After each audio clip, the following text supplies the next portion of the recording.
Nah, ini video lanjutan bagaimana cara membersihkan mesin korban oli palsu ya. Untuk video sebelumnya di part 2 yang kemarin, cara bersihkan mesin korban oli palsu, alhamdulillah view-nya sampai 1,3 ribu ya. Dan ini hasil bersih-bersih kita ya. Dengan cara sabar ya, sabar, kemudian telaten sambil kita cek, sambil kita periksa. Dan dibiasakan kita selalu menggunakan kunci momen ya untuk perakitannya ya. Alhamdulillah untuk partnya nggak ada yang kita ganti, kita masih menggunakan part-part yang bawaannya karena sudah kita ukur juga di bagian crankshaftnya, kemudian di bagian ring pistonnya, kemudian apalagi ya, metal jalan, metal duduk, semua sudah terukur ya. Sudah kita lakukan pengukuran dan masih aman, masih bisa digunakan.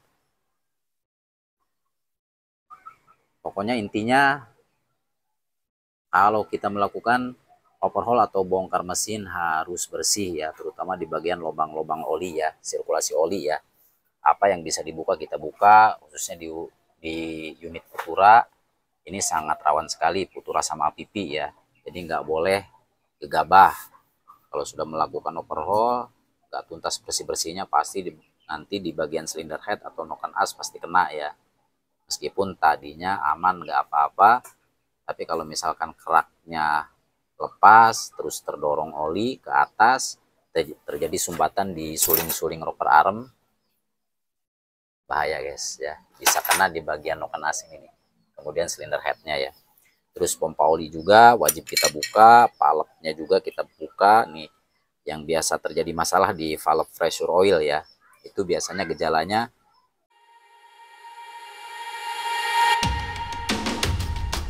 Andika Motor, channelnya seputar otomotif, Pandeglang, Banten, Indonesia.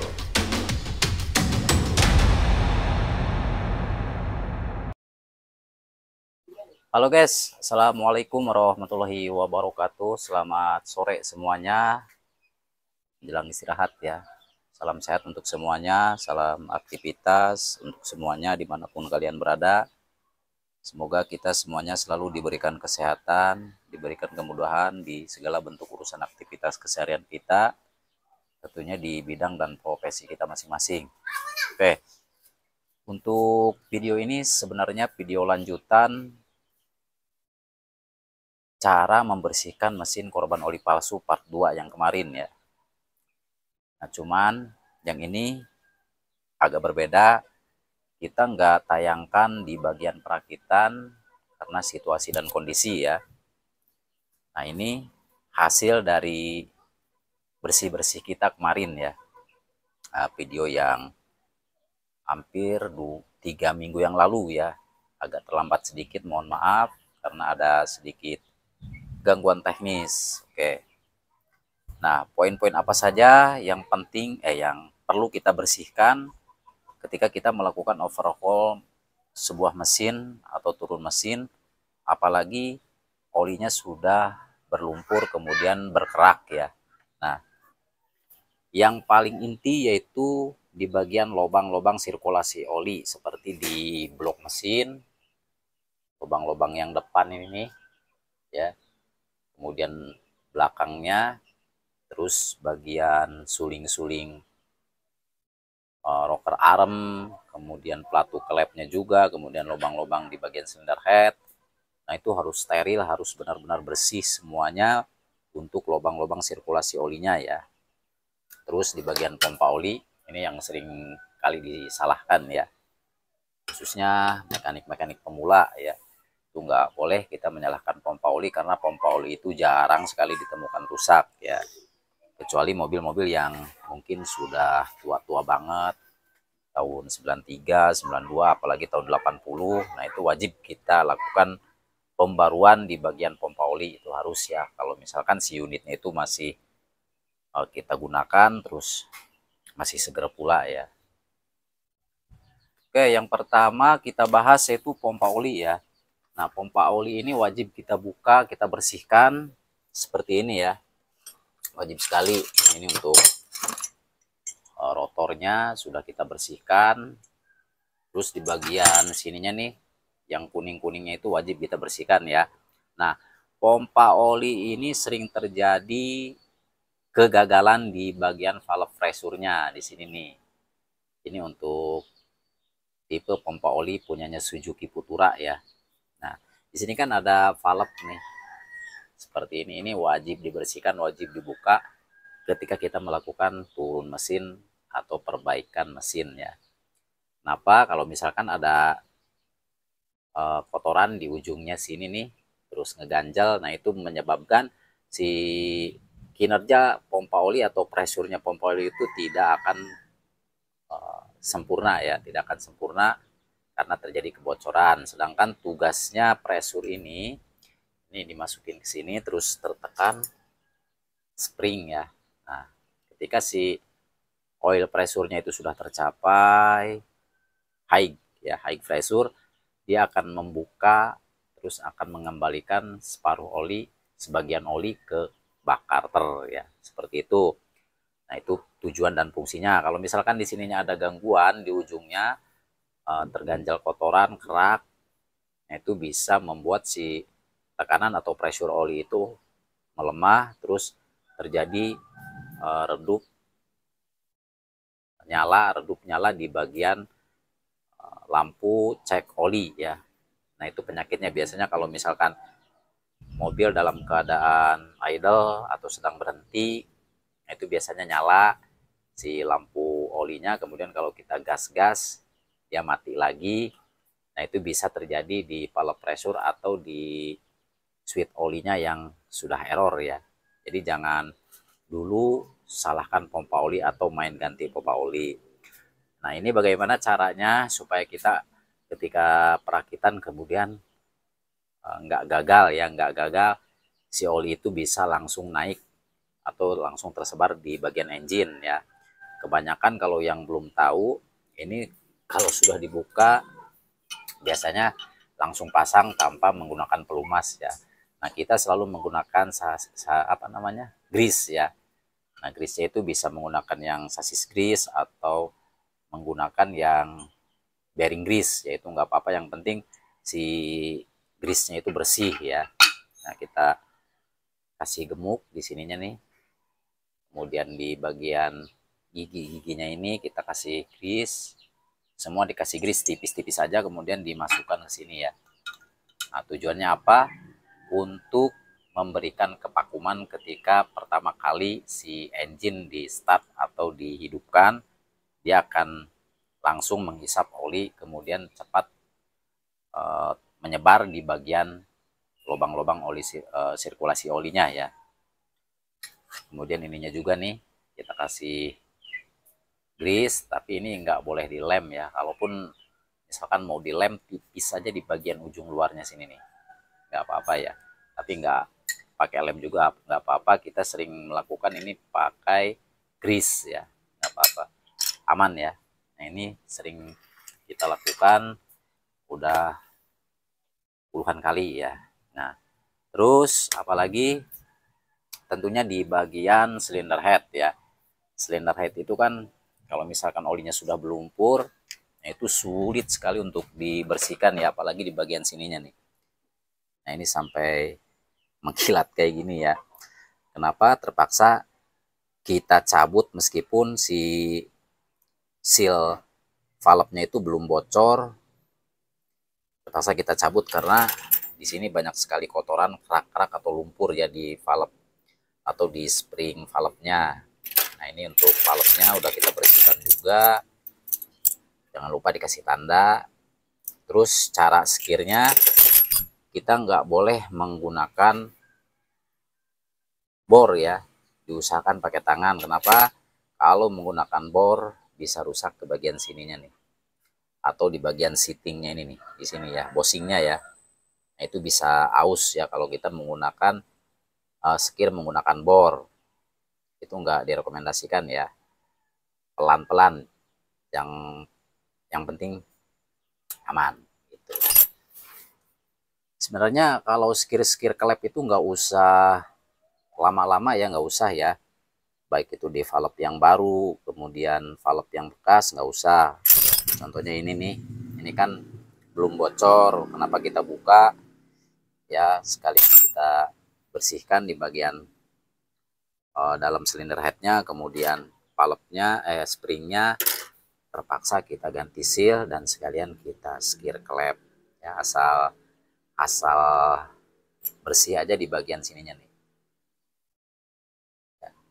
Nah, terus ini kan enak kalau untuk Suzuki, Futura, kemudian Mitsubishi T120SS, kemudian L300, enak sekali ya, bisa di setel ukurannya misalkan 15-20. Nah, itu bisa kita lakukan penyetelan. Tapi kalau untuk Toyota Avanza, kemudian Daihatsu Xenia, Grand Max, nah itu nggak bisa ya.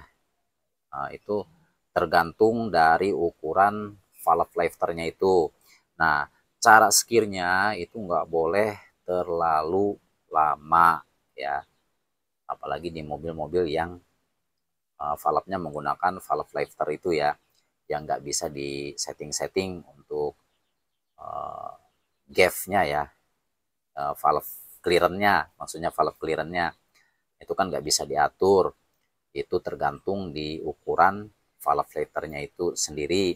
Nah, cara skirnya kita cukup seliwatan aja, kemudian kalau misalkan kita bongkar mesin Avanza atau Xenia, kita cek dulu kebocoran valve-nya. Kalau misalkan aman, nggak bocor, terus kita buka ganti seal valve, nah kita cukup membersihkan atau skir klepnya menggunakan autosol ya, autosol. Nggak apa-apa autosol. Kalau misalkan ada bocor atau rembes sedikit ya kita menggunakan Amril, tapi jangan terlalu lama, apalagi pakai bor ya. Nah, sudah bersih semua, usahakan sebelum kita skir klep itu usahakan bersih semua ya, baik di bagian bawahnya kemudian atasnya itu diusahakan dibersihkan semua, valve-valve-nya juga, tapi jangan lupa ditandain kayak gini nih. Nah, terus kita lakukan skir. Sudah beres skir, cukup kita siram dengan air bensin, dengan bensin. Terus setelah bersih, kita lakukan skir ulang menggunakan autosol, tujuannya agar tidak berkarat seperti itu ya. Oke, apalagi semua bersih ya. Nah, ini juga sampai kita lepas ya bagian cover valve-nya itu kan ada semacam flat di sini nih. Ini kita lepas, nanti kita ganti pakai baut biasa ya. Karena apa? Karena di dalamnya itu sangat parah sekali. Dan sebenarnya anjurannya untuk cover valve, kemudian carter ya, bak oli, kalau misalkan sudah banyak kerak menempel susah banget. Nah, itu tujuan anjurannya sebenarnya harus diganti ya, harus diganti dengan yang baru. Tapi kalau misalkan masih bisa diakalin, akal-akalan yang masuk akal ya nggak apa-apa. Terus ini nih suling-suling, ini nih nggak boleh terlewatkan ya. Ini harus bersih steril ya, sampai dalam lubang ini nih harus benar-benar steril, nggak boleh ada yang ketinggalan. Karena apa? Untuk Suzuki Futura Injection, kemudian Suzuki Avivi Injection rentan dan bahaya sekali. Kalau misalkan kita menemukan Avivi atau Futura yang olinya berlumpur, kemudian kita melakukan turun mesin atau overhaul, jangan sampai salah membersihkan ya. Itu harus tuntas semuanya, baik di bak karternya, kemudian di bagian lubang-lubang blok mesinnya. Di sini nih, ini kita buka filternya, kemudian di sini ada baut lagi nih. Ini kita lepas juga, terus di depannya ya. Nah, sini nih kita lepas juga, kita bersihkan semuanya sampai steril. Jadi jangan sampai ada kotoran yang tertinggal sehingga nanti kedorong ke atas, kemudian naik ke silinder head dan mampet di bagian sini suling-suling rocker armnya, yaitu sering terjadi di Suzuki Futura dan Suzuki Avivi. Efeknya apa? Dia pasti kena di bagian camshaft ya, yang tadinya camshaftnya aman, kemudian silinder headnya juga aman. Ketika sudah melakukan overhaul jadi macet, Yang lebih parah, si noken asnya itu sampai patah ya. Karena apa? Karena ada kotoran tersisa, kemudian copot, dia terdorong ke atas sehingga terjadi sumbatan di sini nih. Sumbatannya sangat kecil sekali. Nah, terus di bagian rocker arm ini perlu dibersihkan nih. Sini ada lubang kecil tuh, ya. Nah, sebentar belum fokus. Nih ada lubang kecil ya. Nah ini dicolok-colok pakai jarum ya, nggak apa-apa pakai jarum atau peniti, itu nggak apa-apa ya. Nah itu kan ada lubang kecil kan. Jadi harus teliti ya.